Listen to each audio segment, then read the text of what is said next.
জুমার দিনে কিছু কাজ করতে হয় না, জুমার সালাতে এসে কিছু কাজ করা যায় না। এক নম্বরে, আপনি মসজিদে প্রবেশ করেছেন, করার পরে আপনার ভাইয়ের সঙ্গে মুসাফা করছেন, গল্প করছেন, এদিকে খুতবা শুরু হয়ে গিয়েছে, এসে গল্প মুসাফা, ভাই একটু সরত, ভাইয়ের গার উপর দিয়ে লাফ দিয়ে চলে যাচ্ছেন সামনে বসার জন্য। এগুলো সব নিষেধ, এগুলো সব নিষেধ। দেখেন, আমি চারটি হাদিস দ্বারা আমি আপনাদেরকে বুঝিয়ে দেব ইনশাআল্লাহ।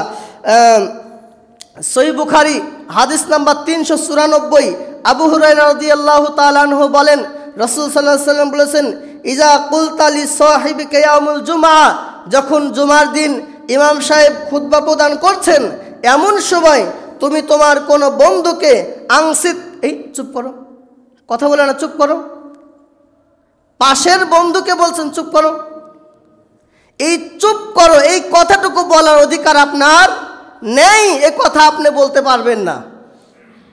যদি বলেন ফাকাদ গদাউতা, আপনি একটা অনর্থক কাজ করলেন, আপনি একটা নিন্দনীয় কাজ করলেন, আপনি একটা জঘন্য কাজ করলেন, এ কথা বলার অধিকার আপনার নেই।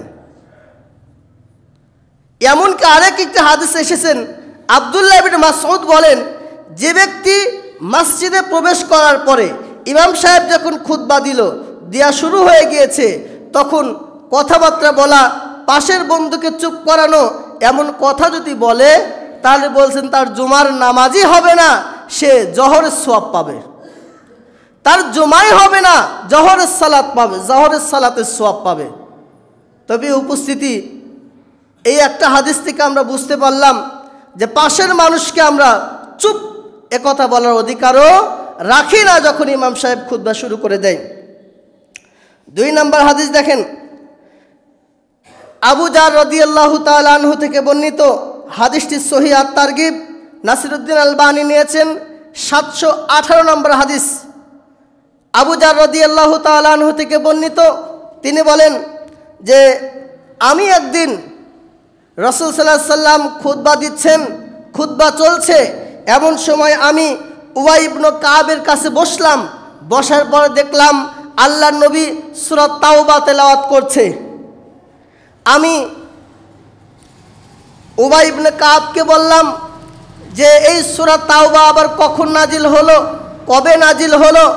উবাই ইবনে কাব আমার দিকে রাগান্বিত অবস্থায় তাকালেন, ভুরু খুসমুস করলেন, মানে রাগান্বিত অবস্থায় তাকালেন, কোনো জবাব দিলেন না। আবু জার রাদিয়াল্লাহু তাআলা আনহু কিছুক্ষণ চুপ থাকলেন, আবার জিজ্ঞাসা করলেন উবাই ইবনে কাবকে, আল্লাহর নবী যে সূরা তাওবা তেলাওয়াত করছে, এটা কখন নাজিল হলো? উবাই ইবনে কাব আবার রাগ করে তাকালেন তার দিকে, কোনো জবাব দিলেন না।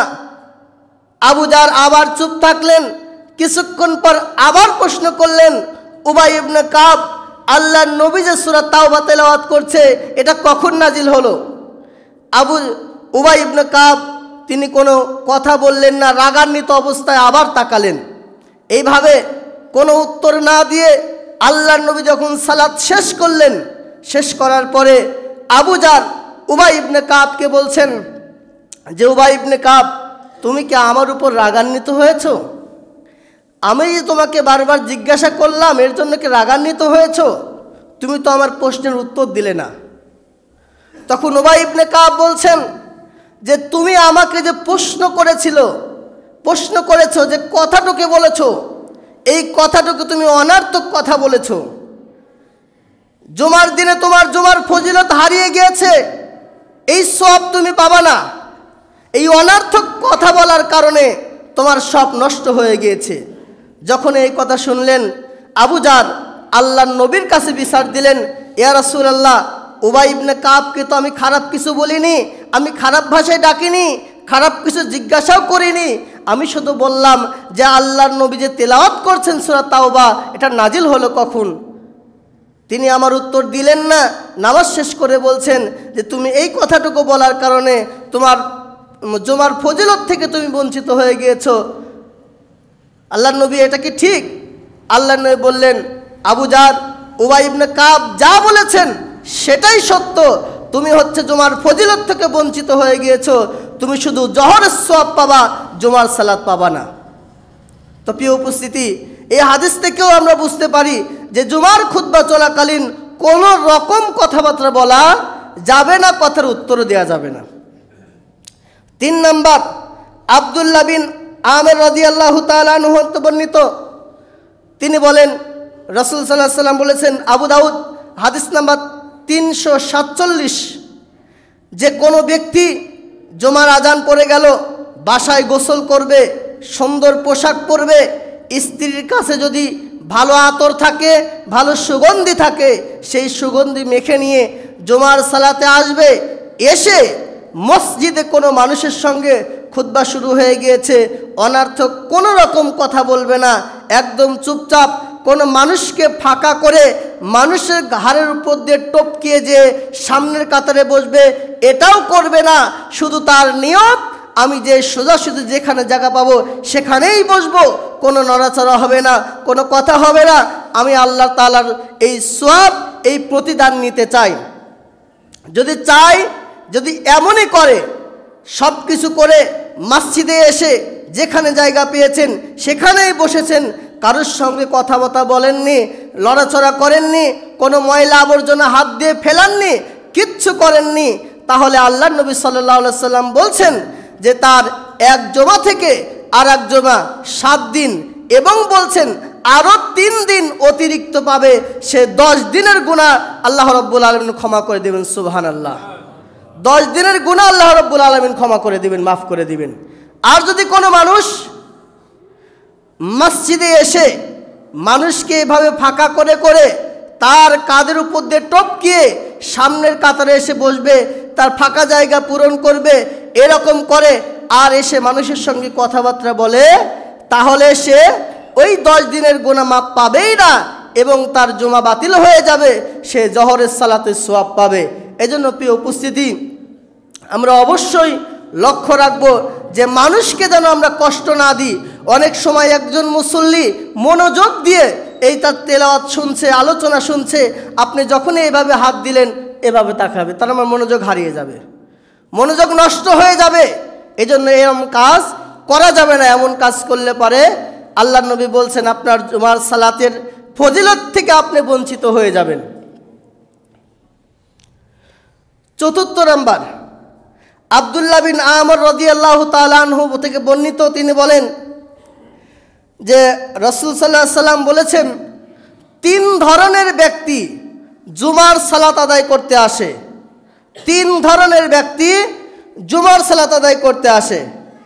এক, ওই ব্যক্তি আগে আগে আসে এই জন্য যে আমি বেশি বেশি আল্লাহর কাছে খালি দোয়া করব, খালি দোয়া করব, আল্লাহ কবুল করবে, দোয়া করব, দোয়া করব। 2, আরেক শ্রেণীর লোক আছে, আমি অনর্থক কথাবার্তা বলবো, যায় পাশের মানুষের সঙ্গে আগে আগে এসে পাশের মানুষের সঙ্গে একটু গল্প করব, একটু আলাপ আলোচনা করব। আরেক শ্রেণীর মানুষ আছে, আলাপ আলোচনার দিকে যাবে না, দোয়ার দিকেই বেশি মূল খেয়াল দিবে না, তার ইচ্ছা আমি সোজা যাব, যে যেখানে জায়গা পাবো সেখানে বসেই আল্লাহর জিকির শুরু করে দেব, অনর্থক কোনো রকম কথাবার্তা বলবো না। একজন দোয়া করেছে, যে দোয়ার জন্য এসেছেন, একজন ওই ব্যক্তি দোয়া করেছে, আল্লাহ চাইলে দোয়া কবুল করতেও পারে, নাও পারে। একজন ব্যক্তি এসে অনর্থক কথা বলেছে, যার কারণে তার জুমার ফজিলত থেকে সে বঞ্চিত হয়ে যাবে। কিন্তু এই 3 শ্রেণীর মধ্যে 3 নাম্বার যেই ব্যক্তি কোনো অনর্থক কথাবার্তা একেবারে টোটাল বন্ধ, এসেছেন যেখানে জায়গা পেয়েছেন সেখানেই বসে সালাত আদায় করেছেন, আল্লাহ নবী সাল্লাল্লাহু আলাইহি সাল্লাম বলছেন এই ব্যক্তি ঠিক ঠিক সমপরিমাণ জুমার সালাতের সওয়াব পেয়ে যাবে। তাই সম্মানিত উপস্থিতি, এই 4টা হাদিস যারা প্রমাণিত হয়, জুমার সালাতে খুতবা শুরু হওয়ার পরে কোনো রকম কথা বলা যাবেই না। আপনি তো বলবেনই না, পাশের মানুষ কথা বলছে তাকে চুপ করা, এ কথা বলার অধিকারও আল্লাহর নবী দেননি, টোটাল নিষেধ করে দিয়েছেন। তা আল্লাহ রাব্বুল আলামিন উক্ত বিষয় থেকে আমাদের জেনে বুঝে আমরা যেন পবিত্র জুমার দিন আমরা এই আমলটা করে জুমার ফজিলত পেয়ে দুনিয়ার জীবন অতিবাহিত করতে পারি। আল্লাহ তুমি তৌফিক দান করে বলে আমিন।